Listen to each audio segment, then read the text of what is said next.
ઝુંબેશ।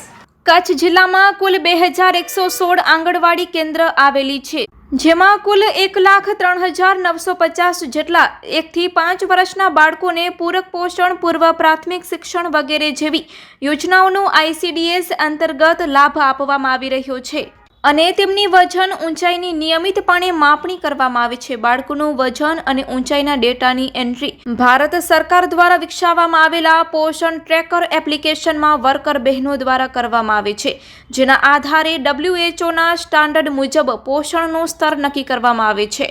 તમામ બાળકોના વજન ઊંચાઈનું માપન નિયમિત અને ચોકસાઈથી થાય તે માટે જિલ્લા વિકાસ અધિકારી શ્રી ઉત્સવ ગૌમતની સૂચના અનુસાર અને પ્રોગ્રામ ઓફિસર શ્રી દશરથ પંડ્યાના માર્ગદર્શન હેઠળ આંગણવાડી કેન્દ્રોમાં આકસ્મિક વિઝિટ અને ક્રોસ ચેકિંગની કામગીરી પણ કરવામાં આવી રહી છે।